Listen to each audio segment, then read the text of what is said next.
If you saw Ronald Read in a restaurant, you would not ask him for money advice. You might not even notice him.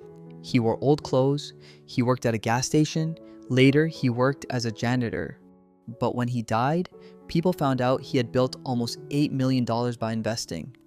And that is the uncomfortable part. Not that a janitor became rich. The real question is, if he was rich, why could nobody see it? Welcome back to the Diary of a Rich Friend, where we talk about money like the rich friend you wish you had growing up. Hello, my rich friends. In today's diary, we are going to unpack why rich people don't look rich, and why the money you see is often the money that already left.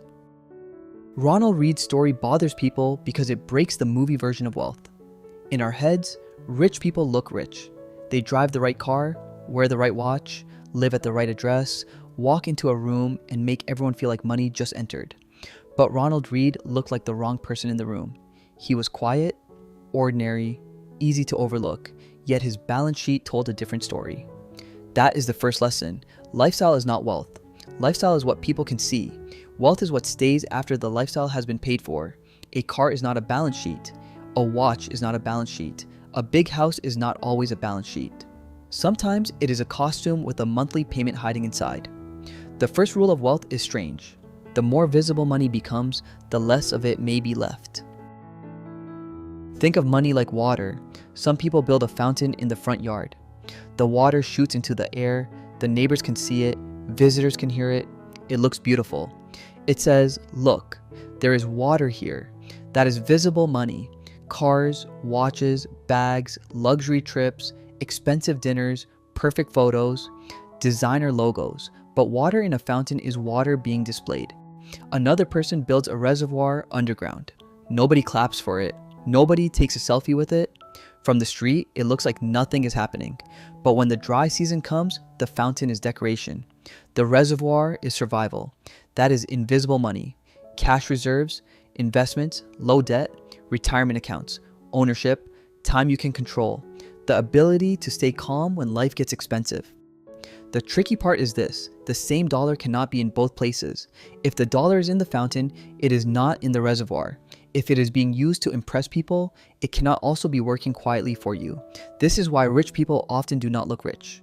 Wealth is invisible because it is the money you have not turned into something else. So why do we still confuse spending with wealth?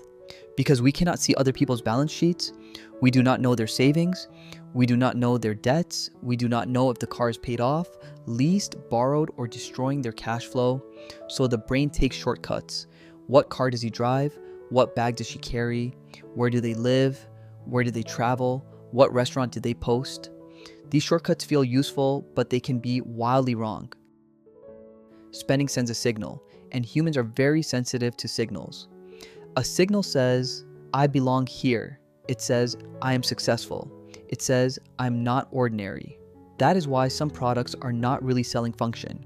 They are selling interpretation. Take the Hermes Birkin. At one level, it is a handbag. At another level, it is a social password.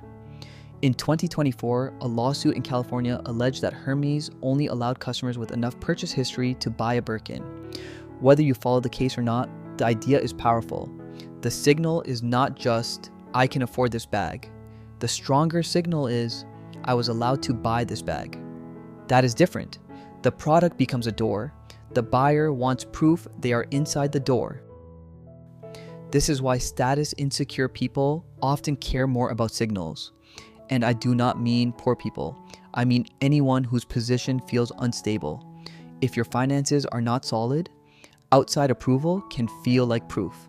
If your identity feels uncertain, the logo becomes a temporary ID card.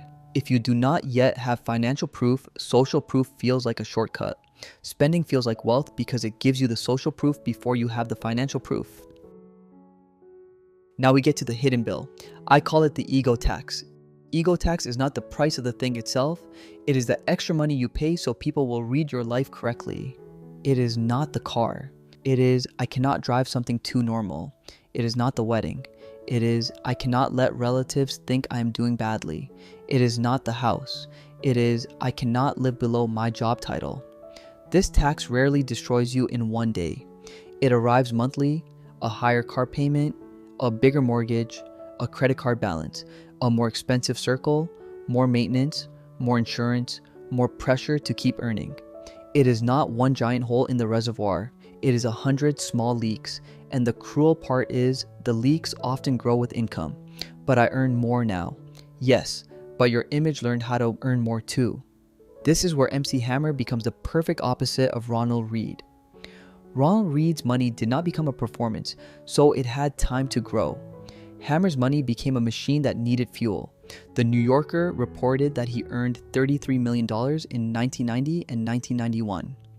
Over 6 years, his total income may have passed $50 million. But the lifestyle was huge.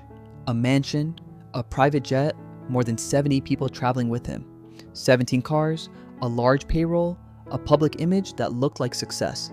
Then came bankruptcy. His debts were reported at $13.7 million against $9.6 million in assets. This is not to laugh at him. That would be cheap. The lesson is sharper than that. When your image has payroll, even millions can disappear. Some people are not broke because they earn too little. They are broke because their image is too expensive. This does not mean rich people never spend. That is too simple. A rich person may buy comfort, privacy, time, health, security, or access. Those things can be very expensive, but there is a difference between buying utility and buying proof. Utility spending makes your life work better. Proof spending makes your image feel safer. Utility says, this saves me time. Proof says, this makes me look like I belong.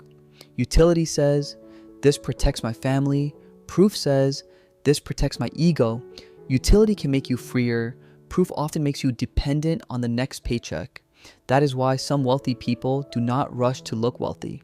They are not always humble. They are not always simple. They are not always wearing old clothes like Ronald Read. But they understand something many people miss. Proof is expensive. And once you already have financial proof, you may not need to keep buying social proof. The quiet rich are not hiding their money. They are refusing to turn it into decoration. So here's the test. The next time you want to buy something expensive, do not only ask, can I afford it? That question is too weak. Ask this instead. Would I still want this if nobody could see it? Am I buying utility or am I buying proof? Is this money going into the fountain or the reservoir? Because if the purchase makes your life better, it may be worth it. But if it only makes your image safer, it may be ego tax. Ronald Read looked ordinary because his money was not rushing to become a signal. It stayed in the reservoir. Other people look rich because they keep spraying water into the air. And yes, the fountain looks better until the dry season comes. So let me ask you this. What is the most expensive ego tax people pay today? Is it the car, the wedding, the watch, the handbag, the house, the vacation, or something else? Write it in the comments. I want to know which signal you think keeps people from becoming rich. Maybe rich people don't look rich because they understand the trade. Every dollar used to impress someone is a dollar that can no longer work for you. And if this diary gave you a new way to see money, please subscribe to our channel. You may not have grown up with a rich dad, but you can still keep a rich friend in your ear.